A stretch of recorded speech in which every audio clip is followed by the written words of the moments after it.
Olá, amigos do portal JP News e da JPTV. Hoje estamos recebendo aqui nos estúdios do Grupo Progresso de Comunicação o Clóvis Domingues, mais conhecido como Cafundó.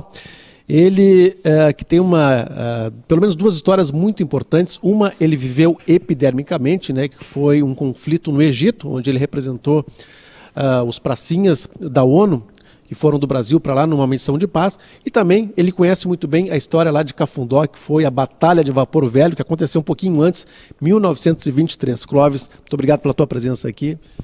Boa tarde, Adriano, boa tarde ao Grupo Progresso, né, que incentiva esse conhecimento, traz a nós, resgatando um pouco desse passado, né, Adriano, que é tão importante, porque eu tenho dito, Adriano, que, comentado com o João Batista também, os nossos telespectadores, né, que estão nos vendo e ouvindo, que nós muitas vezes deixamos passar algumas perguntas para as pessoas mais velhas. Né? E sempre as pessoas que estão nos vendo e ouvindo vão filtrar algumas coisas verdadeiras e muito importantes nas nossas vidas que passarão despercebidas se nós não perguntarmos. Eu hoje questiono, conversando com o João Batista, nós falamos, e o cidadão fala muitas vezes, que muitas vezes nós deveríamos falar mais, perguntarmos mais para os nossos pais, nossos avós. É fundamental que saibamos o que aconteceu, né? Porque é uma história viva. Né? Meu pai nasceu em 1918. E viveu o combate do Vapor Velho em 23, então com 5 anos de idade. Mas por que viveu? Porque ele estava ali junto, ele morava ali atrás do açude, e tinha um tio-avô meu, que era Viana, Miguel Viana, que lutou no combate do Vapor Velho. Então, naquele 23, que só um grupo assisista, né, que se indispôs contra os borgistas, né, contra a autoridade, no caso, uma eleição que entenderam fraudulenta, né, os assisistas, né, que concorreu com Borges de Medeiros, e aí pegou, e com isso se revoltaram. Em todo o Rio Grande, em parte do Rio Grande teve combates, né, o pessoal resistiram, mas aqui em Montenegro, por exemplo, ficou da linha do Borges de Medeiros. Mas logo aqui em Cafundó, Santos Reis, né, hoje, né, mas na época Cafundó, no Vapor Velho, mas na época era considerado, tudo era Cafundó, Campo do Meio, tudo era Cafundó. Ali naquele interior, o pessoal pegou, liderado por Gustavo Bill, né, e outros, o pessoal do interior nosso mesmo, gente dali, oriunda daquele interior mesmo, se dispuseram a pegar em armas e lutar em nome de um interesse político.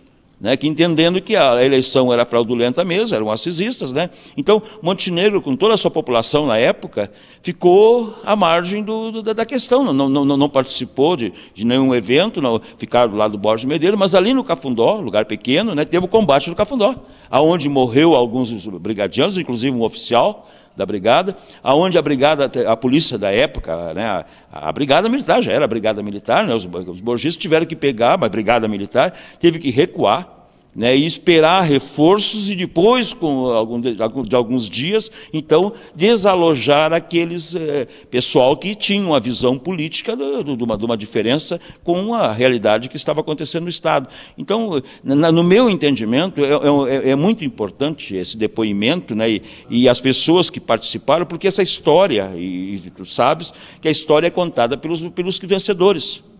E, normalmente, quem venceu foi Borges de Medeiros, né? Assis Brasil deu a sua versão, mas aqui em Montenegro, e agora falando com o João Batista, assim, parece que ele buscou, resgatou, porque o Gustavo Bill escreveu um livro, mas nós nunca vimos esse livro. Esse livro eu particularmente não vi, já procurei por ele, já tive, mas agora parece que o João Batista parece que encontrou esse livro. E para nós, eu acho que é de fundamental importância que se também conheça a visão dele também. Nessa questão, porque é lógico que se ele fez esse enfrentamento, correu todos os riscos, fazendo, né, sabendo de uma luta desigual, mas enfrentando, sabidamente ele tinha algum interesse, alguma coisa ele entendia que não estava correto, ele exerceu uma posição cidadã na visão dele e daqueles que estavam participando com ele, independente se o mundo todo está contra ti ou contra alguns, mas se tu tem uma visão, e tiveram, né, foi muitos homens que lutaram, né, uma revolução forte em 23, então eu particularmente respeito essa posição deles, gostei da atitude, e isso para nós é importante resgatarmos, e a história foi contada, como eu disse antes, pelos vencedores, e lá naquela região nossa, no meu entendimento, e eu sempre disse isso, o pessoal que contou a história foi um pessoal dos borgistas, aqui em Montenegro, e nunca se viu realmente a posição daqueles que estavam lá, porque foi entrevistado pessoas de lá, eu sei, teve pessoas de lá que participaram de uma consulta com as pessoas que moravam lá, mas não houve um aprofundamento da questão. E talvez até por falta de politização das pessoas que estavam posterior, não conseguiram, de repente, traduzir realmente o que aconteceu. E a visão dos Bill, no caso, daquele grupo, né, de assisista, o porquê de tão fortemente envolvido no conflito. Legal é que o jornal Progresso, em 1923, contou essa história, né, com repórteres estando lá. O jornal Progresso é realmente o jornal que, ao longo aí de mais de um século, contou a história e continua contando a história de Montenegro.